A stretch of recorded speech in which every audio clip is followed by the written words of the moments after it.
After doing the first one, I made the decision that I liked some aspects of both. And so I created another drawing combining the techniques that I did on this, and I'm now ready to go to ink. I'm pretty happy with the way that this came out, and I feel like I've gotten that thick and thin line. I've gotten the spacing the way that I feel that I want it, and now I can just simply place my Duralar film on top of this drawing and use this as a template to go ahead and ink right on top of this without having to transfer the drawing and come up with an ink drawing. I have prepared my Duralar with a little hinge on the top. I have my pencil drawing underneath, which is the one that I was satisfied of how I was going to design the project, and I'm going to start inking. Before I do that, I always find that it's best to have a piece of scrap paper on the side because you want your ink to flow properly and you don't want to start out on your final piece not being able to have the pen nib flow correctly. So it's always good to have a scrap piece of paper on the side so that you can just do some warm-up exercises to get yourself feeling confident and able to move forward. So I'm going to go ahead and just ink this in and we'll see how it progresses.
Okay, so here we go.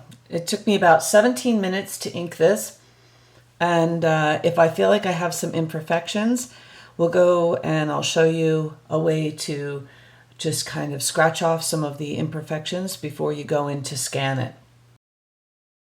If you find that you have some areas where there have been some mistakes, where maybe the lines were a little over the midrib or there's just a little bump or lump, you can fix that with a number 16 X-Acto blade. This particular blade has a flatter edge on it and you use it by scraping, and because you're working on film, you're just scraping off the top layer and it works very well. So I have a couple of areas that I'm going to just kind of come in and just scrape some of the imperfections off. And you want to make sure that you do this when it's completely dry. So right at this point, there's a little bit of a wobble here. And I'm just going to come in with my knife and I'm scraping towards myself in one direction. I kind of scrape and lift and scrape and lift. And what that will do is that will just even up the line. You could do this in Photoshop or in Illustrator. I like to do it on the actual piece itself. After I'm done inking and everything is dry, I then come in and I just scrape off any of the little small imperfections that maybe I don't like. So even if you spill a little bit of ink onto the surface. There are multiple ways of rectifying it. So you really don't, a lot of times people think that ink is not forgivable, but there's always ways around it. And I know because I make a lot of mistakes, and I always am looking for ways to be able to fix it. So this is just a way of coming in at the very end and fixing any little imperfections that you might have. Okay, so that's pretty much it. I hope you've enjoyed this tutorial. This is Mindy Lightheart for Drawing the Beauty of Nature, and I hope you've enjoyed this tutorial on learning to use the dip pen.